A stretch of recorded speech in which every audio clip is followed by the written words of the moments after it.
Okay အားလုံးပဲမင်္ဂလာပါကျွန်တော်တို့အခုဒီဗီဒီယိုကတော့ဒါ data တွေထည့်နောက်ဆုံးဗီဒီယိုပေါ့နော်ကျွန်တော် insert ကိုဆက်ပြီးတော့လုပ်လိုက်ပါမယ်အဲ့တော့ကျွန်တော်တို့အခုဒီရှေ့ဗီဒီယိုမှာဆိုလို့ချင်းကျွန်တော်တို့ကဘာထည့်ခဲ့ပြီးသွားပြီလဲဆိုရင်ကျွန်တော်တို့မှာ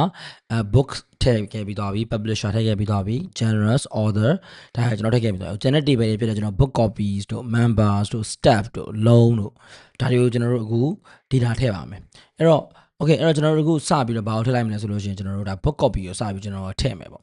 book copy ကိုကျွန်တော်တို့ထည့်မယ်ဆိုလို့ရှိရင်ကျွန်တော်အခုစပြီးတော့ database ကျွန်တော်ဖွင့်လိုက်မယ်အဲ့ဒီမှာကျွန်တော်တို့ရဲ့ database server ထဲမှာ LPMS database ပေါ်မှာကျွန်တော် query 2ကိုခေါ်လိုက်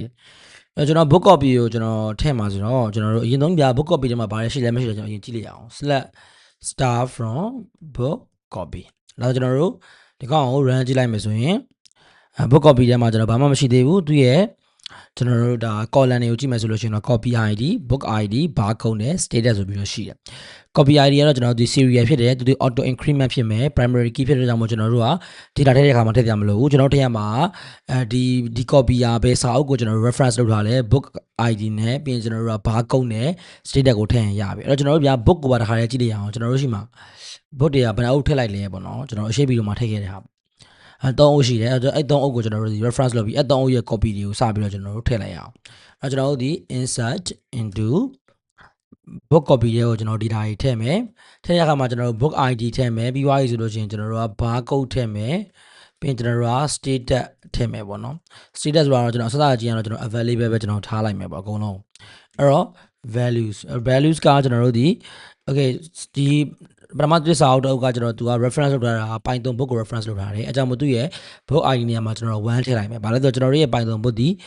ID အဖြစ်1ပေါ့နော်ဒီ book ID ကိုဒီမှာကျွန်တော်လာပြီးတော့ foreign key အနေနဲ့သုံးတာဆိုတော့1ပေါ့ okay ဒါဆိုလို့ရှိရင်ကျွန်တော်တို့သူ့ရဲ့ဘာကုတ်တော့ကျွန်တော် BC ပေါ့ဗျာ book copy 0001ပေါ့အဲဒါမှမဟုတ်ကျွန်တော်ပေးလိုက်ပြီးသွားပြီဆိုလို့ရှိရင်ကျွန်တော်တို့ကဒီစာအုပ်ကလက်ရှိမှာ available ဖြစ်တယ်ပေါ့ AVAILAB ရက်လီဒါမှမဟုတ်စာအုပ်တွေကျွန်တော်တို့လက်ရှိကျွန်တော်ဟို9အုပ်လောက်ထည့်လိုက်မယ်ဗျာ3 4 5အဲ့တော့ဒီကောင်က BC ဘာကုတ်ဒီကောင်ကကျွန်တော်တို့ဘာကုတ်တွေကတော့အစတိုင်းသွားလိုက်မယ်ကျွန်တော်တို့2ဒီကောင်ကတော့3ဒီကောင်က4ဒီကောင်က5ပေါ့အဲ့တော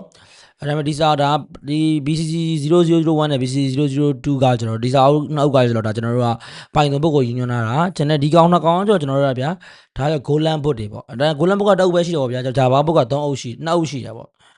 ဒါဆိုကျွန်တော်တို့ကဒီနှစ်ကြောင်းမှာဆိုလို့ရှိရင်ကျွန်တော်ဒီ book ID ဒီ1ဖြစ်တဲ့ကြောင့်မို့ဒီစာအုပ်နှစ်အုပ်ကကျွန်တော်ဘယ်ဟာကိုသွားပြီးတော့အဓိကဘယ်သူရဲ့ copy ကြီးလဲဆိုလို့ရှိရင်ကျွန်တော်တို့က book 1ရဲ့ copy ရဲ့ book 1ကကျွန်တော် Python book ရဲ့ copy နှစ်အုပ်ပြီးတော့ကျွန်တော်တို့ဒီဒါဒီ book 2ရဲ့ copy ရဲ့တစ်အုပ်ရှိရဲ့ book 2ကပါ Golang book ရဲ့ copy တစ်အုပ်ရှိရဲ့ပြီးတော့ကျွန်တော် Java book ရဲ့ copy နှစ်အုပ်ရှိရဲ့ဒါကျွန်တော် run လိုက်အောင်အဲကျွန်တော်ဒီမှာပါလဲဆိုရင်ကျွန်တော် comma လေးကြံခဲ့တယ်အဲ့တော့ဒါဆိုကျွန်တော်တို့ query အောင်မြင်သွားပြီအဲ့တော့ကျွန်တော်ဒါကိုဘာလုပ်ကြည့်မလဲဆိုရင်ပြန်ပြီးတော့ကျွန်တော်တို့က select star from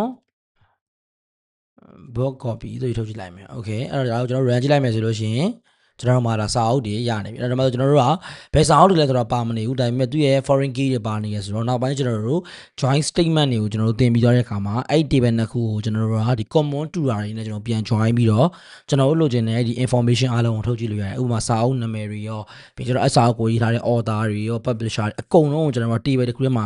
အကုန်လုံးအစုံပြန်ထုတ်ကြည့်လို့ရတယ်အဲ့ဒါ join statement ကိုကျွန်တော်လေ့လာရမှာပေါ့နော်ဟိုဒီ insert တင်ပြီးသွားပြီဆိုကျွန်တော် select statement ကိုကျွန်တော်လေ့လာမယ် select မှာတော့ကျွန်တော်တို့ကဒီအခြေခံ select တွေပြီးလို့ရှိရင်ကျွန်တော်တို့ filtering လုပ်တဲ့ဟာတွေပြီးအဲ့ဒါတွေလေ့လာပြီးတော့အခါကျမှကျွန်တော် join ကိုလေ့လာကြပါမယ် okay အဲ့တော့ဟုတ်ပြီဒါတို့ကျွန်တော်တို့အခုဘာ table ကျန် members table ကျွန်တော်ကြံသေးတယ် member table တွေကိုကျွန်တော် data ထည့်ရအောင်အဲ့ကျွန်တော်ဒီ insert member table မှာဘာတွေပါလဲလဲ recap လုပ်လိုက်မယ် select star from ကျွန်တော်တို့ဒီ members members မှာကျွန်တော်တို့ကဘာရရှိနေလဲဆိုလို့ရှိရင် member ID first name last name address phone number email registration date ဒါတွေကျွန်တော်တို့ကရှိနေတယ်အဲ့တော့ okay အထက်ရခါမှာကျွန်တော်တို့ကဒါဆိုရင်ကျွန်တော်တို့ဒီ member ID ကိုလည်းကျွန်တော်ထည့်ပြမလို့ဒီ primary key ဖြစ်တဲ့ကြောင့်မို့ကျွန်တော် first name last name address phone number email registration date ကိုကျွန်တော်ထည့်ရပြီအဲ့တော့ insert into ကျွန်တော်ထည့်မှာ members ကိုကျွန်တော်ထည့်မှာအဲ့တော့ first name last name address ကျွန်တော်ပြီးလို့ရှိရင်ကျွန်တော်တို့က phone number ပြီး email ပြီးကျွန်တော်တို့ဒီ registration date အဲ့တော့ဟုတ်ပြီဒါဒီ column တွေကိုကျွန်တော်တို့ data ထည့်မယ်ပေါ့ဗျာဒီမှာတောင်းဝင်းပြန်ပါလာတယ်မသိထည့်မယ်ဆိုလို့ကျွန်တော်တို့ okay value values ကလည်းကျွန်တော်တို့ဘာဖြစ်မလဲဆိုလို့ရှိရင်ကျွန်တော်တို့ကဒီမှာ first name ကတော့ကျွန်တော်တို့ထားပါတော့ဗျာအောင်ကျော်ပေါ့ဗျာအောင်ဆိုနာမည်တူတယ်မှာဆိုတော့အောင်ကျော်သူရဲ့ address ကကျွန်တော်တို့ကထားပါတော့သူကရန်ကုန်ကဖြစ်တယ်ပြီးရင်ကျွန်တော်တို့ကဖုန်းနံပါတ်ကတော့ကျွန်တော်တို့နည်းနည်းပေါ့နော်မြန်မာဖုန်းနံပါတ်39နဲ့ဆက်လိုက်ပြီးထည့်လိုက်မယ်6ပြီးတော့ပြီးရင်ကျွန်တော်တို့email ကတော့ထားပါတော့aung@gmail.com သူရဲ့ registration date ကသူအခုမှ data စားထည့်ရတော့ဒီနေ့ရတာသူရဲ့ registration date ပဲအခုရောက်နေတဲ့အချိန်ပေါ့အဲ့ဒါသူရဲ့ registration date ဆိုတော့ကျွန်တော်တို့အဲ့မှာ function လေးတစ်ခုသုံးလို့ရရင် post grammar ဒီ noun လို့ခေါ်တယ်အဲ့ဒါလေးကိုကျွန်တော်သုံးလိုက်တယ်ဆိုလို့ရှိရင်ကျွန်တော်တို့ DJ တာကိုထည့်လိုက်တဲ့အချိန်ကိုသူက register လုပ်တဲ့အချိန်နဲ့သူကတတ်မှတ်သွားလိမ့်မယ်ပေါ့နော်အဲ့တော့နောက်ထပ်ပြီးတော့ကျွန်တော်တို့သွားလိုက်မယ်ကျွန်တော်ပြန်မရိုက်ရှင်တော့ကျွန်တော်3ယောက်လောက်ထည့်လိုက်မယ်ပေါ့နော် main ကလေး1ယောက်ထည့်လိုက်အောင်အဲ့ဆိုကျွန်တော်တို့ကထားပါတော့စုlineပေါ့နော်အဲ့တော့ပြီးတော့ကျွန်တော်တို့ဒီမှာသူကတော့ mentally သူလေးပေါ့ mentally ရပေါ့နော်ပြီးရင်သူရဲ့ဖုန်းနံပါတ်ကကျွန်တော်တူလုံးမဖြစ်ဘူးပြဿနာကြီးတက်ကုန်မယ်တလုံးပြောင်းလိုက်မယ်ပြီးရင်ကျွန်တော်တို့ဒီမှာ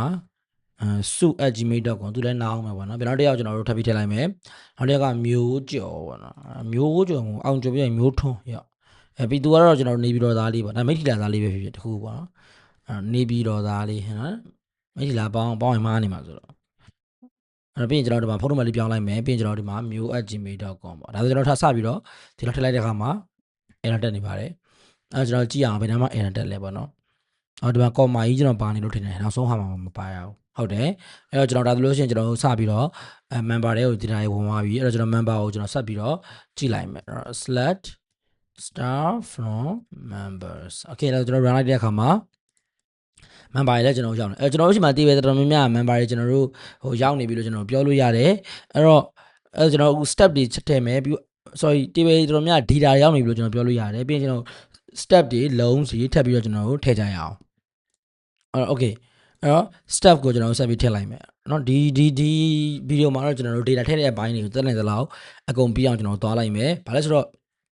ဒီကနေ့ဗျာ data အထုတ်အထက်အပြင် delete ဒီ CRUD က table တစ်ခုထဲပေါ်မှာကျွန်တော်လုပ်လို့ရတယ်ဘာလို့ table တွေအကုန်လုံးထဲမှာကျွန်တော် data တွေထည့်နေရလဲဆိုတော့ကျွန်တော်ဒီ join statement ကိုလေ့လာတဲ့အခါတို့ filtering ကိုလေ့လာတဲ့အခါတို့ကြာလို့ရှိရင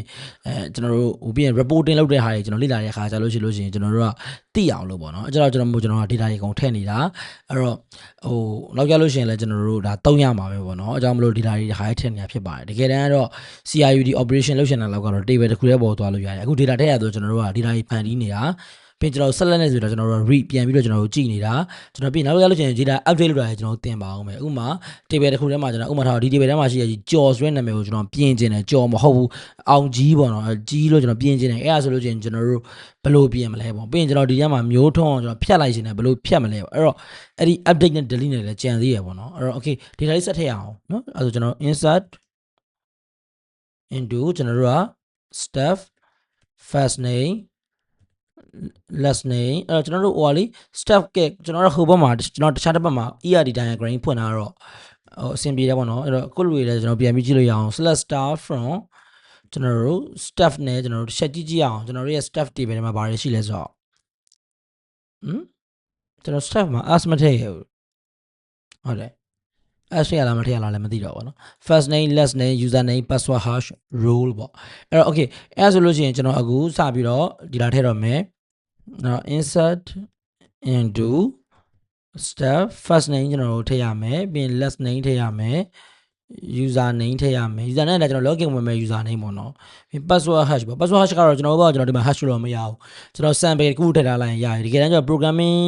ဒီ software တွေဘက်ကနေပြီးတော့ password တစ်ခုကိုလက်ခံပြီးတော့ app password ကိုကျွန်တော် program ထဲမှာ Python ဆိုလဲ Python ပေါ့နော် maybe something တစ်ခုနဲ့ကျွန်တော်တို့ hash လုပ်ပြီးတော့အဲ hash လိုက်တဲ့တန်ဖိုးမှာကျွန်တော် database လမ်းထည့်တာပေါ့နော်အဲ့တော့အဲ့လိုမျိုးသွားတာဖြစ်တော့ကြောင့်မလို့ကျွန်တော်တို့ဒီ password hash နေရာမှာလက်ရှိကျွန်တော်ပေါ့အောင်ကျွန်တော်တို့ value တစ်ခုထည့်ခဲ့လိုက်မယ်ပေါ့နော်အဲ့ဒါကျွန်တော်ရဲ့ဒီမှာနာမည်နဲ့ကျွန်တော်သွားလိုက်မယ်ဘုံမင်းဆိုပြီးတော့ first name last name ကျွန်တော်လက်ရှိ row ကတော့ကျွန်တော် user name ကတော့ကျွန်တော် admin လို့ပဲကျွန်တော်ပေးခဲ့လိုက်မယ်ကျွန်တော်ပြီးလို့ရှိရင်ကျွန်တော်ရဲ့ password ကတော့ hash password ပေါ့ဗျာအဲ့ဒါပဲကျွန်တော်ထည့်ခဲ့လိုက်မယ်ပြီးသွားပြီဆိုကျွန်တော်တို့ librarian ပေါ့နော် LIBRA RIA ရတယ်ကျွန်တော်အစာကြီးတိုင်းမှုပေါ့ဗျာနောက်ထပ်တစ်ယောက်ပေါ့နောက်တစ်ယောက်ကတော့ကျွန်တော်တူရပေါ့နော်တူရကိုနော်သူ့ကိုကျွန်တော်လည်းကျွန်တော် user name တစ်ခုပေးခဲ့လိုက်မယ်သူရဲ့ user name ကတူရပဲထားလိုက်ပါတော့သူရဲ့ password ကလည်းကျွန်တော်တို့ပဲလည်း hash password ဖြစ်နေမယ် နော်ပြောရရင် तू ကသူ့ရဲ့ role ကတော့ကျွန်တော်တို့ထားပြီး assistant ပေါ့ okay အဲ့ဒါလေးကျွန်တော်တို့ဒီမှာ run လိုက်မယ်အဲ့ဒါလို့ရှိရင်ကျွန်တော်တို့ဒီမှာဒီလာဝင်သွားပြီအဲ့တော့ဟို select star from နဲ့ပြန်ကြည့်လိုက်မယ်ဆိုလို့ရှိရင်လည်း select star from staff အဲ့တော့ကျွန်တော်ပြန်ကြည့်လိုက်မယ်ဆိုလို့ရှိရင်ဒီမှာကျွန်တော်တို့ဟိုမှာဝန်ထမ်း table ထဲမှာလည်းကျွန်တော်တို့2ယောက်ရောက်နေပြီပေါ့အဲ့ဆက်ပြီးတော့ကျွန်တော်တို့အခုလုံး table ကျွန်တော်တို့ဖြည့်ဖို့ကြံသေးတယ်ဆိုတော့လုံး table ကိုကျွန်တော်တို့ဖြည့်ရအောင်အဲ့လုံး table ကိုကျွန်တော်တို့ဖြည့်မယ်ဆိုလို့ရှိရင် okay ကျွန်တော်တို့ run လိုက်မယ်နော် insert အလုံးရဲ့ဟိုဒီ column တွေကိုပြန်ကြည့်ရင်လည်းဆိုလို့ရှိရင်လည်း select star from ကျွန်တော်တို့ loans okay ဒါကိုကြည့်အောင်copy id member id လုံး id ကကျွန်တော်ထည့်ပြရမလို့လုံး id က तू ကကျွန်တော်တို့သူက primary key နဲ့ဖြည့်သွားလိမ့်မယ် copy id ဘယ်စာအုပ်ကိုဘယ် members ကငှားတာလဲဘယ်လုံး date ကဘယ်တော့လဲ due date ကဘယ်တော့လဲ return date ကဘယ်တော့လဲအဲ့အရာတွေကိုကျွန်တော်တို့ပြန်ပြီးတော့ထည့်လိုက်မယ်ဆိုတော့ okay အဲ့တော့ return date ကတော့ကျွန်တော်တို့ခဏလက်ရှိကနားတိုင်းထားခဲ့လိုက်မယ်ဘာလို့လဲဆိုတော့တကယ်တမ်းကျတော့ return date ကပြန်လာပေးတဲ့အခါကျမှကျွန်တော်တို့ကထည့်ရမှာပေါ့နော်ထည့်ရမှာဆိုတော့အခုကတော့ကျွန်တော်တို့ return date ကိုထားခဲ့လိုက်မယ်မထည့်သေးဘူးအဲ့တော့ insert into loan ကျွန်တော်တို့ copy id member id loan date due date ကိုထည့်လိုက်မယ်အဲ့တော့ပြီးသွားပြီဆိုလို့ရှိရင်ကျွန်တော်တို့ values အဲ့တော့အဲ့မှာကျွန်တော်တို့ okay စာအုပ် number 3ကိုcopy id ကျစာအုပ် number 3ကကျွန်တော်တို့ဗာလဲ Java စာအုပ်ကို user id member id နံပါတ်1ကျွန်တော်တို့အောင်ကျော်ကငှားတယ်ဘယ်တော့ကငှားရလဲဆိုအခုငှားသွားတာအဲ့တော့ loan date ကိုကျွန်တော်တို့ကနောင်းနဲ့ထားလိုက်မယ်အဲ့ပြီးသွားပြီဆိုလို့ရှိရင်ကျွန်တော်တို့ကသူ့9ရက်ငှားပေးတယ်9ရက်ငှားပေးရဆိုသူ့ရဲ့ due date ကိုကျွန်တော်ကလက်ရှိနောင်းရဲ့ဟိုပေါ့နော်9ရက်ထပ်ပေါင်းအောင်ပေါင်းတဲ့အခါမှာကျွန်တော် postgrad မှာဘယ်လိုရေးလဲဆိုတော့ဒီလက်ရှိ now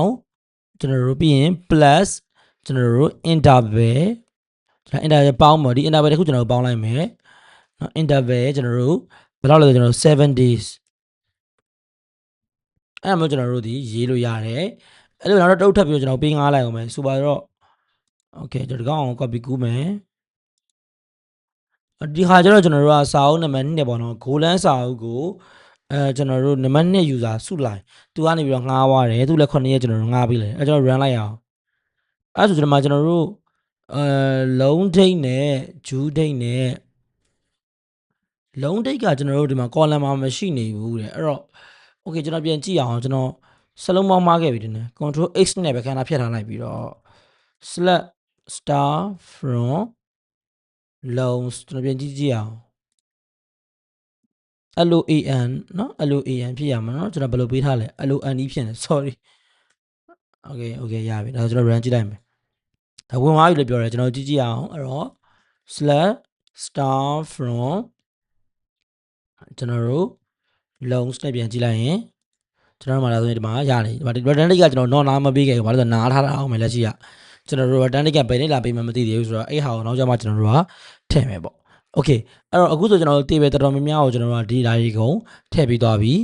ဒါပေမဲ့ကျွန်တော်တို့မှာတချို့ဒီ breaching table လေးကြံနေသေးရပါတော့ဒီ breaching table လေးကိုကျွန်တော်ဒီတိုင်းထည့်ရအောင်ပါဥပမာကျွန်တော်တို့ဒီ book genres တို့ဒီ book orders တို့ပေါ့ကျွန်တော်တို့ပြန်ပြီးတော့တစ်ချက်ကျွန်တော် ERD ကိုတစ်ချက်ကြည့်မယ်ဆိုရင်ကျွန်တော်တို့မှာအဲ့ဒါလေးကြံနေသေးရလေနော်ဥပမာကျွန်တော်တို့က book နဲ့ genres နဲ့ကိုကျွန်တော်တို့ချိန်ထားတဲ့ table ရှိရလေကျွန်တော်ဗာ table လဲကျွန်တော်တို့ဒီမှာ book genres ရဲ့ table အဲ့ဒါဒီ table တွေကျွန်တော်တို့ဒါ book နဲ့ genres နဲ့ကိုချိန်ထားတော့အဲ့မှာထည့်ပေးရအောင်မယ်ပြီးတော့ကျွန်တော် order မှာလည်းလိုပဲဒီ book order ပေါ့နော်ကျွန်တော်တို့က order ကဒီမှာ book ကဒီမှာသူတို့တစ်ခုကိုချိန်ထားတယ်ကျွန်တော် book order ဆိုတော့ဒီ breaching table တွေကိုလည်းကျွန်တော် data ထည့်ပေးအောင်အဲ့အမှာကျွန်တော်ဘယ် order နဲ့ဘယ် book နဲ့ကျွန်တော်ဟိုအဆင့်ရှိတယ်ဆိုတာကိုကျွန်တော်တို့ကဘယ်လိုလဲရေးထားတယ်ဆိုတာကိုကျွန်တော်တို့နောက်ပိုင်းလိုချင်တဲ့ခါမှာထုတ်ကြည့်လို့ရမှာပေါ့နော်အဲ့ကျွန်တော်အဲ့ဟာလေးလည်းဆက်လုပ်အောင်မယ်အဲ့တော့ကျွန်တော်အဲ့လေးလည်းကြည့်ထည့်လိုက်မယ်အဲ့တော့ကျွန်တော်တို့ရှိမှလက်ရှိက order နဲ့ဟိုနဲ့ကိုရင်လုပ်လိုက်မယ်နော် select star from order ကိုရင်ကြည့်လိုက်မယ် order ကိုကြည့်လိုက်ပြီးတော့ order မှာကျွန်တော်1 2 3 4ယောက်ရှိတယ် order 4ယောက်ရှိရဲကျွန်တော်တို့ကြော်ရဲအောင်ရဲမြမြရဲ Haruki Murakami နော် okay အဲ့တော့ဒီ4ယောက်ရှိတယ်အဲ့4ယောက်ကိုကျွန်တော်တို့ book ကကျွန်တော် order 1 2 3 4ပေါ့အဲ့တော့ book ကကျွန်တော်တို့က slash star from book ကကျွန်တော်ဘယ်နဲ့အုပ်ရှိလဲဆိုတော့3အုပ်ရှိရယ် okay ကျွန်တော်အဲ့ဒါလေးတွဲပေးလိုက်မယ်ဥပမာကျွန်တော်တို့ဂျပန်ကြီးကနံပါတ်4 order Java book ကိုရေးထားတယ်ပေါ့ okay ပြောရရင်ဆိုလို့ကျွန်တော် Golang နဲ့ Python ကကျွန်တော်နံပါတ်1ကလူပဲရေးထားတယ်ပေါ့အဲ့ဒါမျိုးကျွန်တော်ထည့်ပေးလိုက်မယ်အဲ့ဒါဆိုလို့ရှိရင်ဘာလုပ်မလဲ insert into ကျွန်တော်တို့ book order တွေကိုကျွန်တော်တို့ကဒီလာထည့်မယ် book id နဲ့ကျွန်တော်တို့က order id ထည့်ဖို့လိုလိမ့်မယ်အဲ့တော့အဲ့ဆိုလို့ကျွန်တော်တို့က value အပြည့်ကျွန်တော်တို့ကြည့်မယ်ဆိုလို့ရှိရင်ကျွန်တော်တို့စာအုပ်နံပါတ်1ပေါ့နော်စာအုပ်နံပါတ်1က Python book ပေါ့ Python book ကိုကျွန်တော်တို့ order နံပါတ်1ကပဲရေးတယ်အဲ့လိုပဲကျွန်တော်တို့စာအုပ်နံပါတ်2ကိုလည်းကျွန်တော်တို့က order နံပါတ်1ကပဲရေးတယ်ပြောချင်တာပြီးလို့ရှိရင်ကျွန်တော်တို့စာအုပ်နံပါတ်3 Java book ကိုကျွန်တော် order နံပါတ်4ကနေကျွန်တော်တို့ရေးထားတယ်ပေါ့ဒါမှမဟုတ်ကျွန်တော်တို့ဒီလာထည့်ထားလို့ရတယ်ဒါဆိုကျွန်တော်ရပါပြီအဲ့တော့ slash star from book order ကိုကျွန်တော်တို့တစ်ချက်ပြန်ပြီးတော့ကျွန်တော်ကြည့်လိုက်မယ်ဆိုရင်အဲ့လိုလေးမြင်ရမယ်ပေါ့ book id ရဲ့ကျွန်တော်တို့ဒီ order id ရဲ့book id က1 order id က1 book id 2 order id 1နော် book id 3 order id 4အဲ့ဒီနှစ်ခုပေါင်းမှကျွန်တော် primary key နဲ့ကျွန်တော်သုံးလို့ရရပါတော့ဒါရဲ့နောက်ပိုင်းသုံးလိုက်ရခါမှာပုံမြင်လာပါလိမ့်မယ် okay ကျွန်တော် book order ပြောရ book generous ပေါ့နော်ကျွန်တော် generous ရဲ့ဘာရှိလဲကြည့်အောင်ကျွန်တော်ထည့်ထားတဲ့စာအုပ်တွေနဲ့အဲ general နဲ့မကိုက်ဘူးထင်တယ်ကျွန်တော်ထင်တော့ကျွန်တော်ထည့်ထားတဲ့စာအုပ်တွေက programming စာအုပ်တွေဒီမှာတွေကကျွန်တော်တို့non fiction နဲ့ကျွန်တော် non fiction ပဲထည့်လိုက်မယ်ပေါ့နော်ဘာလဲဆိုတော့ generous ကကျွန်တော်မကိုက်ဖြစ်နေမှာဆိုinsert into book generous ကျွန်တော်အဲ့ရဆိုလို့ရှိရင်ကျွန်တော်တို့က book id နဲ့ genre id အဲ့တော့ဒီမှာကျွန်တော်ဒါပြီးသွားပြီဆိုကျွန်တော် insert ကတော့အကုန်ပြီးသွားပြီဟောဒီလားအဲ့တော့ sorry ကျွန်တော်ဒီမှာ okay value ပြီးရင်ကျွန်တော်တို့ကစာအုပ်1ကလည်းကျွန်တော်တို့ general id 4ပဲစာအုပ်2ကလည်း general id စာအုပ်3အုပ်လုံးကကျွန်တော်တို့ general id 4လို့ပဲပြောမှာဘာလဲဆိုတော့ကျွန်တော်တို့မှာအကုန်လုံးက fiction တအုပ်မှမပါနေဘူး sorry စာအုပ်3 okay run လိုက်မယ် okay မှားနေပြီ oh sorry ဒီမှာလို့မဟုတ် run လိုက်မယ်အဲ့ဒါဆိုကျွန်တော်book genre does not exist ကျွန်တော်ဒီမှာ s မပါဘူးထင်တယ်ကျွန်တော်ပြန်ကြည့်လိုက်အောင်ပဲခဏလေး GENERES ဖြစ်နေရယ် GENERES okay အဲ့တော့ရပါပြီဆိုတော့ကျွန်တော်ပြန်ပြီးတော့ဒီကောင်ထဲမှာဝင်သွားလားမဝင်လားပြန်ကြည့်လိုက် slash star from book generous ကျွန်တော်မ data ပုံပါပြီ okay အဲ့ဆိုကျွန်တော်တို့အခုကျွန်တော်တို့ရဲ့ဒီဗီဒီယိုမှာဆိုလို့ရှိရင်ကျွန်တော်တို့ရဲ့ data တိပဲအားလုံးမှာ data တွေရှိပါပြီနောက်ဗီဒီယိုမှာကျွန်တော်တို့က join နဲ့ join အောင်ဖြစ်တယ်ကျွန်တော်တို့ဒီ select ကိုစပြီးလေ့လာကြပါမယ်အားလုံးကျေးဇူးတင်ပါတယ်